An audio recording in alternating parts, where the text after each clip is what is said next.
இந்த நெல்ல ஏற்றி இறக்கிறதுக்கு அதாவது லோடிங் அண்ட் அன்லோடிங் அதுக்கு ஒரு 40 கிலோ மூட்டைக்கு 40 ரூபாய் கமிஷன் வாங்குறாங்களாம். அரசாங்கமே ஒரு மூட்டைக்கு 10 ரூபாய் கொடுக்குறாங்க. ஆனா இங்க அதுக்கு மேல 40 ரூபாய் கமிஷன் வாங்குறாங்க. ஒரு டன்னுக்கு 1000 ரூபாய் கமிஷன். நீங்க கணக்கு போட்டு பாத்தீங்கன்னா இந்த 4.5 வருஷத்துல பல கோடிகள் இந்த டெல்டா பகுதிகளில் இருக்கிற இந்த விவசாய கிட்ட இருந்து கமிஷனா புடிங்கி இருக்கிறாங்க. இத வேற யாராவது சொல்லியிருந்தா கூட நான் நம்பி இருக்க மாட்டேன். ஆனா எங்கிட்ட சொன்னதே விவசாயிகள். விவசாயிங்க போய் சொல்ல மாட்டாங்க. சிஎம் சார், இது உங்க ஆட்சியில நடந்திருக்கு.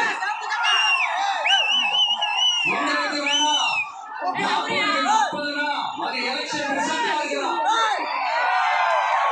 ஆனா இந்த டெல்டா பகுதியில் இருக்கிற விவசாயிகள் 40 அவங்க வயிற்று அடிச்சு நீங்க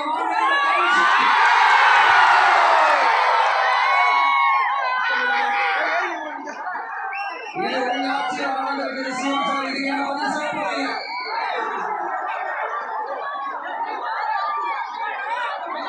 நான் அதிகாரிகளை ஒரு விஷயத்தை கொண்டு திருப்பி நான் பேசுறேன்.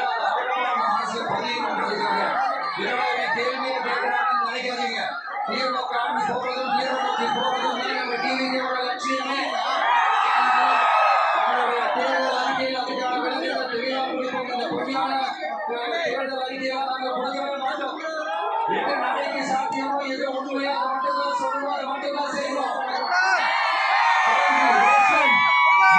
குடிநீர், அடிப்படை சாலை வசதி, மின்சாரம், பெண்கள் பாதுகாப்பு, சட்டம் ஒழுங்கு, இந்த மாதிரி அடிப்படை விஷயங்களை நம்மளுடைய விஷயம் என்னன்னு சொல்லணும்னா ஏழ்மை வறுமை இல்லாத தமிழகம், குடும்ப ஆதிக்கம் இல்லாத தமிழகம், உண்மையான மக்களாட்சி, மனசாட்சி உள்ள மக்களாட்சி.